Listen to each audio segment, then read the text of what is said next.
Students, आज की class में हम वेड पार्सिमनी को डिस्कस करेंगे, which is another generalized form of small parsimony. Last class में हमने जो सिंपल पार्सिमनी मेथड डिस्कस किया था उसमें दैट वाज अनवेड मेथड, क्योंकि उसमें हमने जो भी म्यूटेशंस थी उनको हमने सेम वे में ट्रीट किया था और एक ही स्कोर जो है वो असाइन किया था। और आपको पता है कि नेचुरली म्यूटेशंस जो हैं उनकी फ्रीक्वेंसी डिफरेंट होती है और ट्रांसवर्जन्स ट्रांजिशन इन दोनों के रेट डिफरेंट नहीं हैं। इसी तरह से जो म्यूटेशंस फंक्शनली इंपॉर्टेंट साइट्स पे होती हैं या न्यूट्रल साइट्स पे होती हैं उनकी फ्रीक्वेंसी भी सेम नहीं है। तो इस चीज़ को कंसिडर करने के लिए कि म्यूटेशंस की फ्रीक्वेंसी को भी कंसिडर किया जाए to score a parsimony tree, तो उसके लिए जो नेक्स्ट स्कीम प्रपोज की गई that was a weighing scheme. और इसमें हर जो डिफरेंट काइंड ऑफ म्यूटेशंस हैं उनको डिफरेंट स्कोर्स असाइन किए गए। So next we have weight small parsimony problem. It is a more general version of small parsimony problem. So इस case में हमारे पास ना सिर्फ एक ट्री टोपोलॉजी होगी जिसमें उसके लीव्स जो लेबल्ड होंगे, बल्कि एक के बाय के स्कोरिंग मैट्रिक्स भी होगा जिसमें उनके जो भी स्टेट्स हैं उनकी जो ट्रांसफॉर्मेशन कॉस्ट है वो दी होंगी। एक डीएनए के केस में ये के बाय के मैट्रिक्स है वो 4/4 होगा और हमारे पास 4 स्टेट्स होंगे। और इसी तरह से जो प्रोटीन है उसमें ये 20/20 का स्कोरिंग मैट्रिक्स होगा और हमारे पास के जो है वो 20 स्टेट्स होंगी। Let's compare a small parsimony problem with weight small parsimony problem. तो जो small parsimony problem है उसमें जो scoring matrix है that is based on Hamming distance. अगर तो दोनों रेजिड्यूज सेम हैं तो it will cost 0 और otherwise it will cost 1. और ये कंपैरिजन दिया हुआ है स्मॉल पार्सिमनी और वेट पार्सिमनी प्रॉब्लम मैट्रिसेस का। इसमें आपने अभी देखा कि अगर सेम रेजिड्यू है तो वी विल असाइन स्कोर 0 और अगर डिफरेंट रेजिड्यूज हैं तो द कॉस्ट विल बी 1। और जैसे वेट पार्सिमनी प्रॉब्लम में एवरी म्यूटेशन कॉस्ट डिफरेंटली, और जो सिमिलर हैं चूँकि उसमें कोई चेंज नहीं है तो वो दैट कॉस्ट 0 और otherwise different scoring criteria are used. Again, a comparison of unweighed and weighed parsimony. If we apply a small parsimony scoring matrix on a tree to find the small parsimony score, then it will be 5. But if we apply the weight parsimony scoring matrix, then the weight parsimony score will be 22, which is different and higher than the previous one. But this score is truly depicting different types of mutations in the tree. In case of weight small parsimony problem, the input will be a tree with each leaf labeled by elements of k letter and a k by k scoring matrix. आपको पहले बताया कि इसमें हमारे पास अगर DNA के case में जो ट्री है जिसके लीफ लेबल्स हैं तो हमारे पास जो स्कोरिंग मैट्रिक्स होगा वो 4/4 साइज का होगा। और अगर एक प्रोटीन अमीनो एसिड्स की बेस पे ट्री बना हुआ है तो उसमें हमारे पास जो स्कोरिंग मैट्रिक्स है दैट विल बी 20/20। और हमारा ऑब्जेक्टिव क्या होगा कि we have to label internal vertices of tree T minimizing the weight parsimony score. तो इस पर्पस के लिए हम सैनकॉफ एल्गोरिथम अप्लाई करेंगे which is basically an application of dynamic programming. It calculate and keep track off score for every possible label at each vertex. So as a score at vertex V will be minimum parsimony score of a subtree rooted at vertex V if V has a character T. The score at each vertex is based on the scores of its children. The score at parent node having state T, it will be equal to the minimum score from left child plus minimum score from right child. So a Sandkoff algorithm begins at leaves, and again you can call it having two phases from bottom up and top down. तो जो bottom up है उसमें again ये leaf से start होगा और उसमें अब हमने हर जो लीफ है उसको हमने एक वेक्टर असाइन कर देना है। और चूँकि इसमें हमने सब म्यूटेशंस को डिफरेंटली डील करना है इसलिए जो हमारा वेक्टर होगा उसमें हमने 4 स्टेट्स को डिपिक्ट करना है, मेंशन करना है। उसके बाद क्या करना है कि if leaf has a character in question score is 0 else score is infinity. अगर हम इस लीफ की बात कर रहे हैं और इसका करेक्टर ए है तो ये जो वेक्टर हमने बनाया है इसमें भी अगर वही करेक्टर है तो वहाँ पे स्कोर 0 होगा, अदरवाइज इन्फिनिटी होगा। जैसे आप यहाँ पे देख सकते हैं इसका लीफ जो है that is labelled with A, तो इस वेक्टर में ए का जो स्कोर है that will be 0, otherwise T G and C they have infinity. इसी तरह से इस केस में सी के अगेंस्ट 0 होगा और बाकी इन्फिनिटी होंगे, टी के अगेंस्ट 0 होगा, बाकी 0 इन्फिनिटी होंगे, और जैसे ये जी के अगेंस्ट 0 होगा, बाकी सारे स्कोर्स हैं वो इन्फिनिटी होंगे। ये इनिशियलाइजेशन आप कह सकते हैं। अब हमने ग्रेजुअली मूव करना है upward until we reach the root. तो ये हमने अब इसमें भी अगेन हर जो नोड है उसके लिए हमने एक वेक्टर क्रिएट करना है और gradually we will fill that vector. तो किसी भी वेक्टर को फिल करने के लिए जो फॉर्मूला यूज़ करना है that is S score T the character parent. ये दो चाइल्ड हैं ए और सी, इनका पेरेंट नोड ये वाला है। इसमें ये जो पेरेंट नोड है इसमें 4 करेक्टर्स हैं ए टी जी एंड सी। हमने ये जो ऊपर फार्मूला दिया हुआ है ये हमने ए के लिए भी अप्लाई करना है, टी के लिए भी, जी के लिए भी और सी के लिए भी, ठीक है। और जो भी स्कोर होगा, हम जिस भी स्टेट पे होंगे, जो भी इस फार्मूला को अप्लाई करने के बाद स्कोर आएगा, हमने वो स्कोर जो है उस रेलिवेंट बॉक्स में फिल कर देना है। तो इसमें करना किस तरह से है, सपोज़ ये हमारे पास एक स्कोरिंग मैट्रिक्स है जिसको हमने सिग्मा से रिप्रेजेंट किया हुआ है, और इसी तरह से ये हमारा वही फार्मूला है। इसमें जस्ट याद रखिएगा कि हमने जो सिंबल्स यूज़ किए हैं, वी जो है वो पेरेंट नोड को डिपिक्ट कर रहा है, ये हमारा जो पेरेंट नोड का जो वेक्टर है उसको रिप्रेजेंट कर रहा है।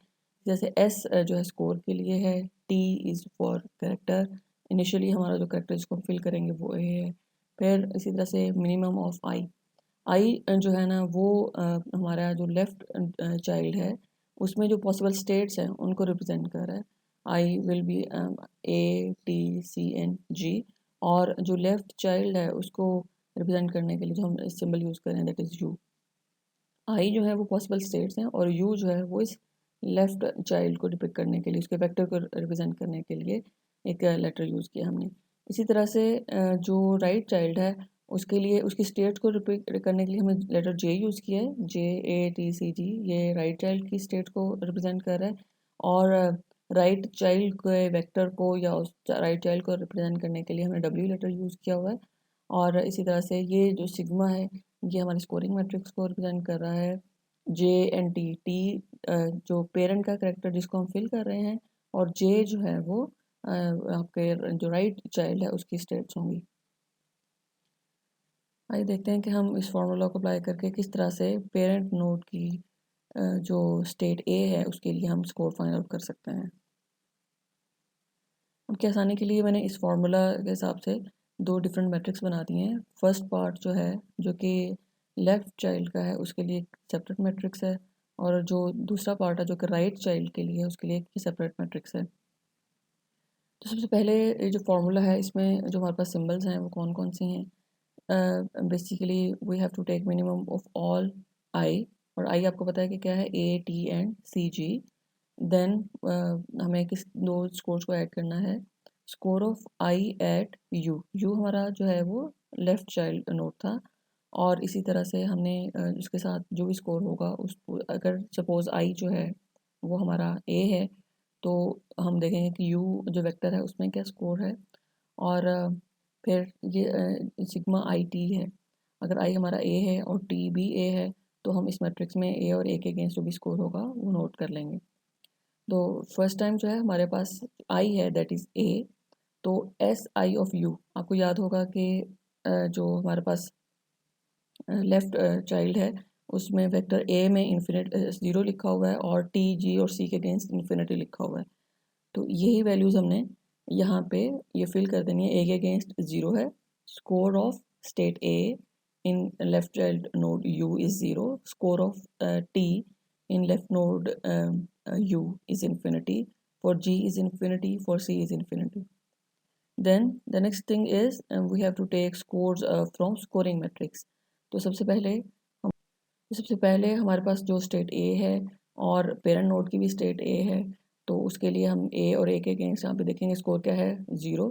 इसी तरह से नेक्स्ट जो है हमारे पास पेरेंट की स्टेट ए ही है और आई अब टी है, तो यहाँ पे इसमें देखें कि ए और टी के अगेंस्ट क्या है, 3। Then again parent is A और जो लेफ्ट चाइल्ड की जो स्टेट है वो अब जी है, तो ए और जी के अगेंस्ट स्कोर क्या है 4, और इसी तरह से ए और सी के अगेंस्ट स्कोर क्या है 9। अब अगला स्टेप क्या है, हमने ये वाला कॉलम भी फिल कर लिया है फॉर ऑल आई, और ये वाला भी हमने कॉलम फिल कर लिया है for all possible states of I with parent node A. अब हमने इनको ऐडअप करना है, 0 + 0 0, और ये इन्फिनिटी के साथ जो भी चीज़ ऐड होगी that will make infinity.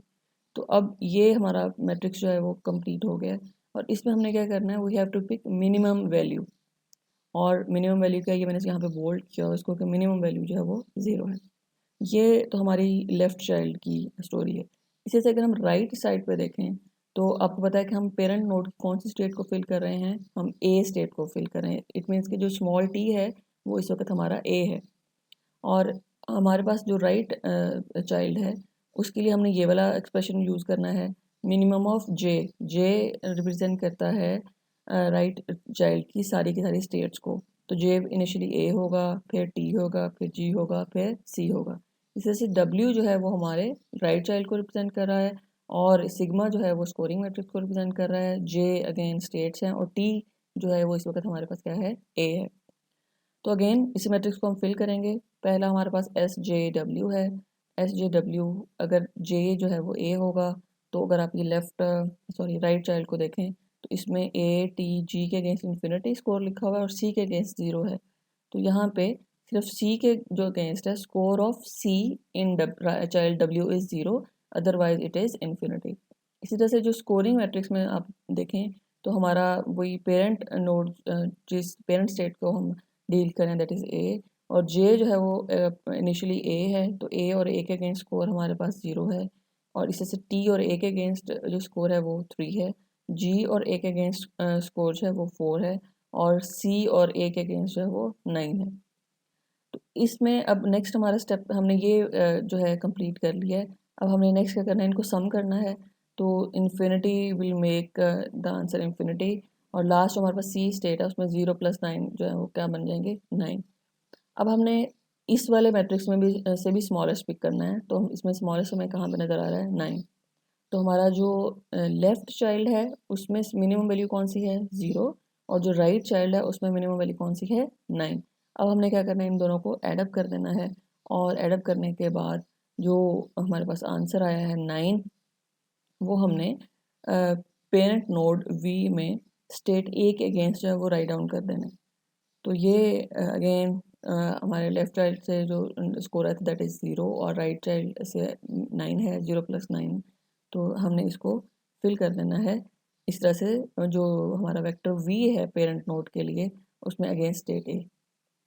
Hopefully ये आपको चीज़ क्लियर हो गई होगी। इसी तरह से आपने यही तरीका इस्तेमाल करते हुए आपने अपनी आसानी के लिए मैट्रिक्स बना लेना है, और नेक्स्ट टी के लिए फिल करना है, जी के लिए फिल करना है, सी के लिए फिल करना है, और आपका आंसर इस तरह से 7 8 9 आ जाएंगे। फिर ग्रेजुअली आप इसी से ये जो रूट नोड है उसके राइट चाइल्ड के लिए भी यही टेक्निक अप्लाई करेंगे, और उसके बाद जो है आप ultimately you will get a filled vector of root as well. ये जब आप कर चुके होंगे तो अब हमने जो है वो टॉप डाउन स्ट्रेटजी यूज़ करनी है। उसमें हमने क्या करना है कि the scores at the root vertex have been computed by going up the tree.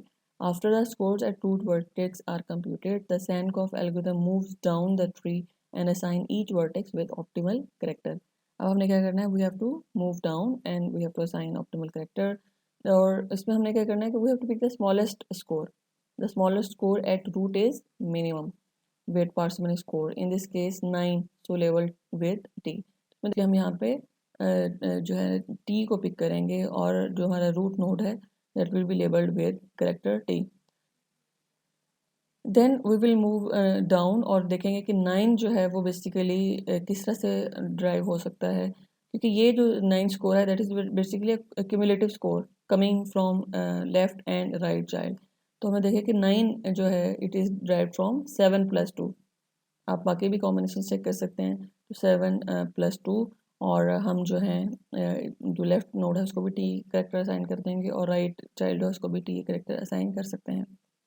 और इसी तरह से अगेन ये आपको 2 जगह पे 2 नज़र आ रहा है, तो इसमें ये देखिएगा कि अगर पेरेंट नोड टी है तो there is a more chance to having T instead of G, so हम इसको टी ही असाइन करेंगे। So now this tree is complete because we already have the child or leaf nodes labeled, और hopefully आपको समझ आ गया होगा। और अगर फिर भी किसी पॉइंट पे आपको कुछ चीज़ समझ ना आए तो आप नेक्स्ट क्लास में पूछ सकते हैं। Thank you.